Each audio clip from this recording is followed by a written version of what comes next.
Vale, pues antes que nada, muy buenas tardes a todos los que están ahí presentes. No los puedo escuchar, pero espero que estén muy bien y muchas gracias por la oportunidad. Quisiera empezar por algo tan sencillo como el título, porque una vez que lo había escrito me di cuenta que parece nombre de paper académico que no quiere ser leído. Entonces creo que conviene saber más o menos de qué vamos a hablar. Entonces, bueno, primero quisiera tocar la cuestión de imagen-presencia. ¿A qué hace referencia?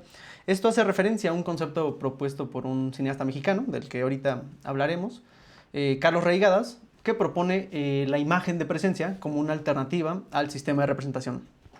Y posteriormente se menciona In Memoriam, que esto es una trilogía hecha por un cineasta estadounidense, un cineasta experimental, y consisten en tres cortometrajes, pero lo curioso de estos cortometrajes es que son en memoria a un amigo suyo que se había quitado la vida. Y una curiosidad más es que están hechos con GTA, utilizando material de este videojuego tan conocido. Entonces, bueno, una vez que el título está más o menos clarificado, la idea es muy sencilla, trazar una suerte de puente entre la noción de reigadas y lo que hace el propio Phil Solomon. Quisiera también aclarar que esto no, a diferencia de algunos trabajos que se han presentado aquí, no es análisis ni crítica, sino que más bien es una suerte de ensayo de estética. Trabaja sobre las ideas estéticas. Entonces, bueno, podemos comenzar con Carlos Reigadas. ¿Quién es él? Él es un cineasta mexicano, yo diría que probablemente de los más reconocidos actualmente, tal vez solo por detrás de los famosos Tres Amigos. Y es curioso porque este cineasta, a diferencia de los que acabo de mencionar, como que parece estar ubicado dentro de otra corriente. Tal vez dentro de la corriente que se le conoce como slow cinema, por su traducción en español, el cine lento, de donde podemos ubicar a otros cineastas de otras latitudes como Albert Serra o yo que sé, el mismo Pedro Costa, el portugués, y tiene que ver con toda una forma de hacer cine que generalmente es muy contemplativa, le llaman. Lo interesante de este cineasta es que, bueno, sus ideas han sido muy compartidas por muchos, pero no había él publicado algún libro o algún texto, ¿no? O sea, si uno quería adentrarse a investigar la obra de Reigadas, si quería conocer la propia opinión del director sobre sus películas, tenía que ir a entrevistas o ir, sí, a otras declaraciones que él había hecho, y así es como se armaban, pues, diferentes trabajos de índole académico. De hecho, hay tesis doctorales dedicadas a este hombre, y principalmente en Francia es como muy querido. Pero bueno, la cosa es que el año pasado, tal vez por diciembre, por fin nos dio el gusto de presentar un libro que se llama Presencia, este de acá. Y bueno, tal cual, este libro no fue presentado a gran escala. De hecho, es raro que uno se entere que salió porque no hubo mucha promoción, pero se presenta de la siguiente manera, ¿no? Los editores ponen que es la poética de un cineasta en 17 capítulos y una sección de fragmentos, donde el autor reflexiona sobre la necesidad de concebir y practicar el cine como un expansor de lo real y no como un sistema de representación. Hay que quedarnos con esto de sistema de representación porque es el enemigo al que Reigadas pretende vencer. Entonces, ¿en qué consiste? Cabría preguntarnos en qué consiste este llamado sistema de representación, ¿no? Según Reigadas, hay un predominio en practicar por parte de muchos directores o creadores y también de pensar por parte de otros teóricos el cine como un sistema de representación. Esto es, que bajo la lupa del sistema de representación, el cine tendría que ocuparse ante todo de narrativa y construcción de personajes, ¿no? Así entonces las imágenes del cine solo servirían representando conceptos que posteriormente tendrían un fin narrativo, ¿no? Entonces señala que este sistema pues toma sus mecanismos de la literatura y tiene una forma unilateral. ¿Por qué? Porque lo que hace es que no requiere tanto de una participación del público, porque el público a lo que tiene que limitarse es simplemente a descifrar esos códigos y entender más o menos qué tiene que entender de las imágenes. Es así como Reigadas piensa que este cine de representación o este cine influenciado por el sistema de representación deviene en una especie de literatura ilustrada.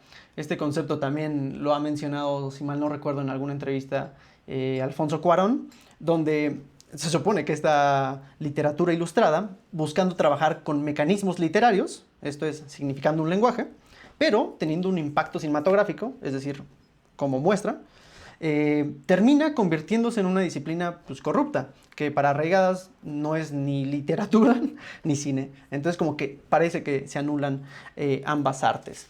Pero incluso las películas que estén hechas bajo este sistema, según Reigadas, no necesariamente tienen que ser malas. De hecho, él cita algunas películas tan legendarias como Harakiri de Kobayashi o incluso El Samurái de Jean-Pierre Melville y menciona lo siguiente. Todas ellas existen en un horizonte donde la razón de ser, su belleza y la perfección técnica de su diseño son implacables.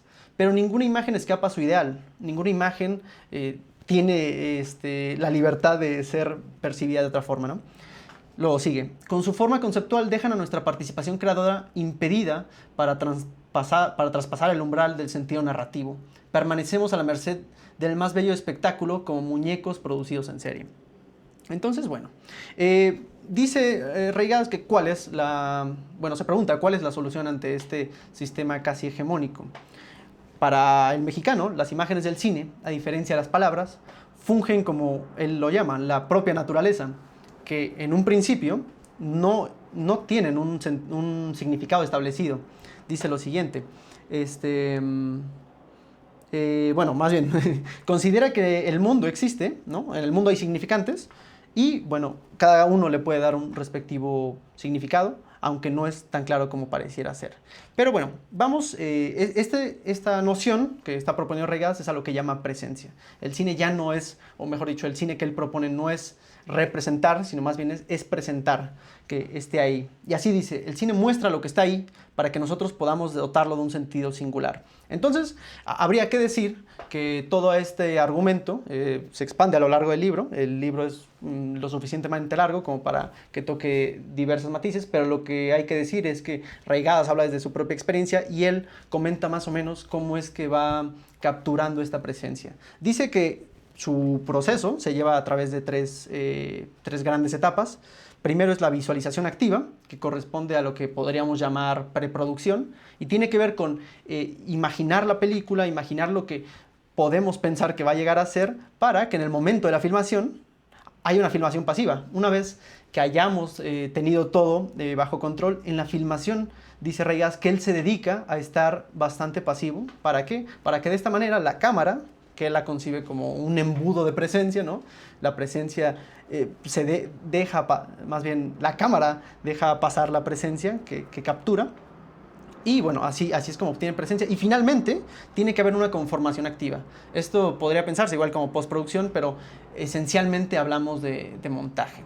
En todo este breve argumento, que les más bien esbozo de un argumento, porque no hay el suficientemente tiempo para compartirlo a gran escala, surge una cuestión. Porque, claro, Reigadas habla desde su propia experiencia y su experiencia es... o mejor dicho, hace uso de la técnica que se le llamaría hoy live action, ¿no? Es decir, sale la realidad en busca de esa presencia y posteriormente la captura. Pero es curioso que en una de las películas de Reigadas, Post Tenebras Lux, esa es de 2012 y tal vez su película más experimental, aquí comparto pantalla, a ver, ahí está. En esta película lo que sucede es que él hace uso de esta especie de diablito animado que vemos ahí. Entonces, es muy disruptivo para la filmografía de Reigadas, ya que no estamos acostumbrados a ver animaciones. Pero se pregunta lo siguiente, ¿no? Dice, las imágenes artificiales, como las de animación o los efectos visuales que empleamos para crear el diablo de Post Tenebras Lux, precisamente por ejemplo, no viven en una categoría menor.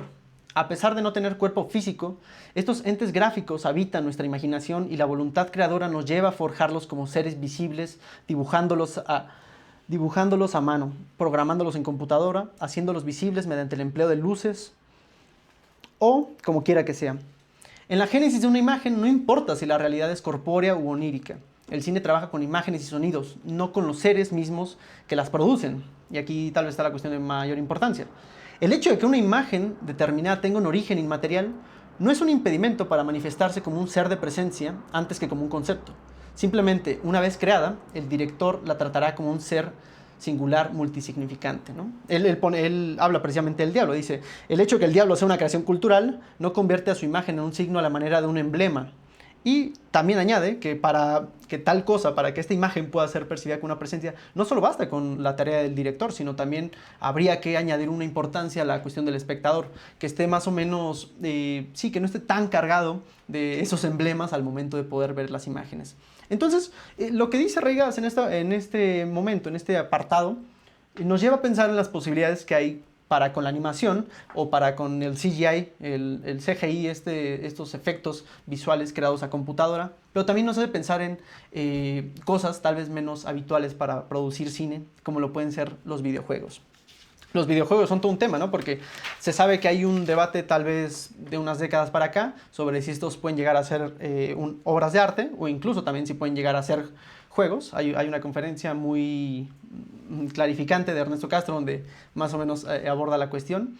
Pero más allá de eso, es inevitable pensar que hay juegos que tienen una determinada belleza. Y digo belleza entre comillas, porque sabemos que el concepto de belleza ha cambiado muchísimo con el pasar del tiempo y no sé qué estatus tenga el día de hoy. Pero bueno, pienso, por ejemplo, en un videojuego como GTA.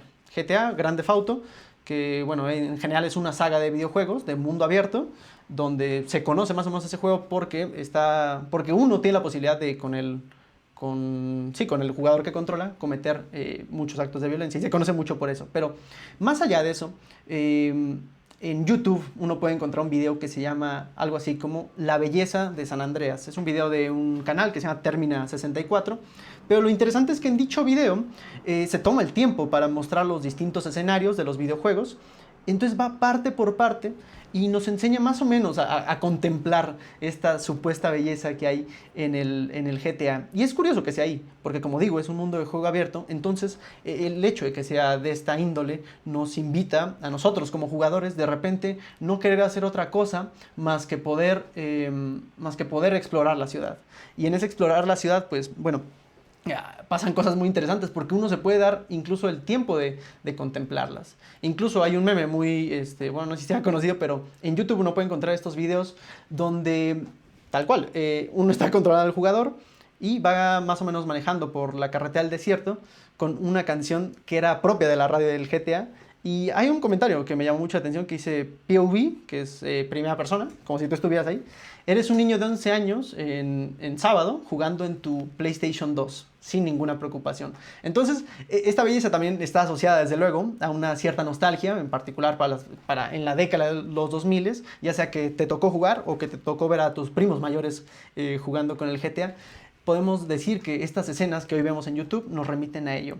Pero bueno, hay una cosa aún más interesante y es que el cineasta Phil Solomon, como digo, un cineasta experimental, junto con su amigo Mark Lepore, que igualmente se dedican a lo mismo, ellos, como la mayoría de los cineastas de vanguardia de los Estados Unidos, trabajan mucho con el found footage, ya saben, manipulándolo, casi a la manera de Jonas Mekas o el mismo Stan Brakhage, que era amigo de Phil Solomon. La cosa es que ellos vieron en el GTA, en San Andreas particularmente, una opción y decidieron hacer un cortometraje que se llama Crossroad. Lo interesante es que, bueno, hacen uso de este videojuego para crear ese cortometraje, dura poco y de repente el jugador solo está dando vueltas dentro de un determinado arbusto y es curioso el efecto que puede generar, pero bueno, más allá de eso, no llegaba a ser algo más interesante, más que el utilizar el material del juego. Pero pasa algo curioso, y es que este fue el último filme que hizo su amigo, Mark Lepore, porque un 11 de septiembre pues terminaría con su vida. Entonces pues fue la última película que lo hizo. Lo curioso es que Phil Solomon, unos años después, se dedica a hacer una trilogía que pretendía hacer memoria a la muerte de su amigo, con el que había trabajado mucho tiempo. Pero lo curioso es que no hace una película con otra técnica, sino que utiliza esta técnica que, como les digo, es machinima, que viene es un neologismo entre machine y cinema, y tiene que ver con la animación a tiempo real. Es decir, yo estoy jugando un juego y estoy animando a tiempo real porque estoy moviendo al personaje. La cosa es que hace una trilogía que empieza con este cortometraje de unos, que sean 12 minutos, Rehearsal for Retirement, es ejercicios para el retiro, donde lo que llama la atención es que vuelve a aquellos lugares donde había filmado el cortometraje anterior, el de Crossroad. Y bueno, es inevitable cómo esto nos hace pensar en aquella frase de Ernesto Sábato. Esta frase me parece increíble y me viene mucho a la mente. Siempre es levemente siniestro volver a los lugares a los lugares que han sido testigos de un instante de perfección. Entonces, claro, ya no es el ejercicio que teníamos en Crossroads, sino que ahora es una atmósfera pues, más lúgubre, más oscura. Y posteriormente haría otro cortometraje, el segundo de la entrega, donde este lo hace en blanco y negro, y este es tal vez... este tiene una particularidad y es que usa audio tanto de películas como El sacrificio de Tarkovsky o incluso de los cuentos de Tokio de Yasuhiro Ozu, esta película emblemática. Y bueno, como digo, lo hace en blanco y negro. De hecho, por momentos me recuerda mucho a La maldición de Belatar, aquella película del 86. Tiene como una atmósfera muy similar y sobre todo muy tranquila, muy contemplativa, pero te da un sentimiento muy raro también. Y finalmente, la última pieza es Still Raining, Still Dreaming. Este título lo saca de una canción de Jimi Hendrix que le gustaba a su amigo Mark Laporte. Y bueno, esta tiene una peculiaridad porque ya no es usando el GTA San Andreas, sino es usando el GTA 4, que salió posteriormente. Esta película es de 2009.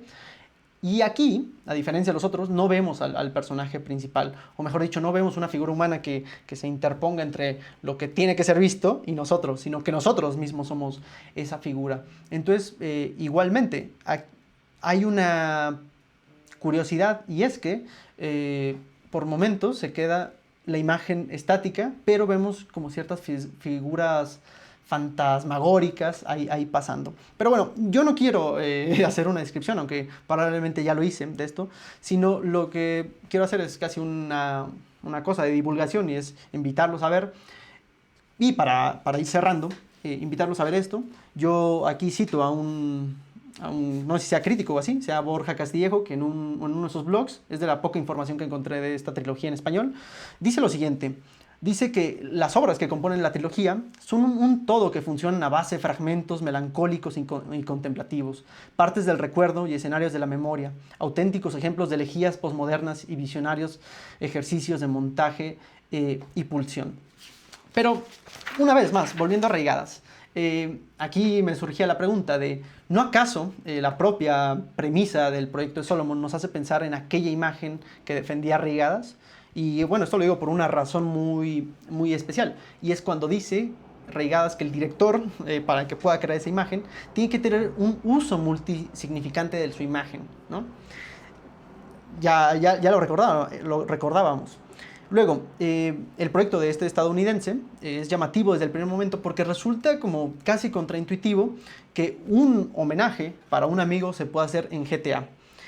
GTA es conocido por ser una fuente de entretenimiento juvenil, entonces es como a veces raro. Pero lo curioso es que si Phil Solomon lo hubiera hecho desde otra técnica, tal vez no hubiera tenido el encanto, o no es si encanto, pero al menos la potencia que hubiera tenido con esa técnica de machinima. Entonces, esta noción compartida que tenemos de la apariencia poligonal del videojuego no fue un impedimento para el cineasta, sino que más bien fue una oportunidad para darle un nuevo sentido y una nueva función. Entonces, la tesis, ya llegando a la tesis, podríamos decir que hace Phil Solomon del material una imagen de presencia, donde a través de la artificialidad lo que vemos no pretende representar elementos que sirvan a un fin narrativo, sino que más bien parecen dejarlo simplemente ahí, donde tiene que haber una colaboración con el espectador, pero lo que sí es claro es que tiene un estatus muy específico y es el de la pérdida de alguien. Quisiera, igual para ir finalizando, recordar aquello que decía George D. Huberman, un filósofo, y lo que él se proponía en algún momento era usar una palabra que ya ha sido lo suficientemente usada, pero para darle un contexto. Dice que el hecho de que una frase, una imagen o una palabra sea tan trillada no nos impide de poder volverla a usarla para darle un nuevo significado. Entonces, lo importante... ¿Mande?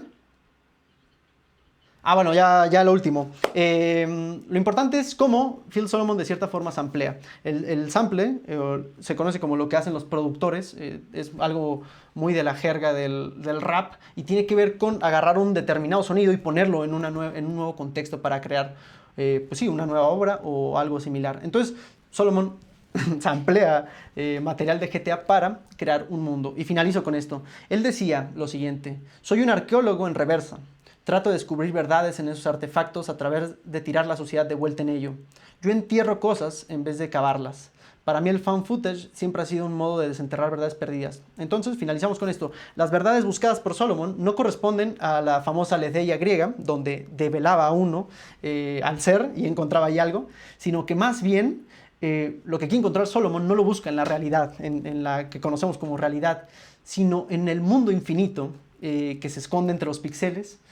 Crea, o mejor dicho, cava un mundo para recordar a uno de sus grandes amigos. Muchas gracias y perdón por la tardanza.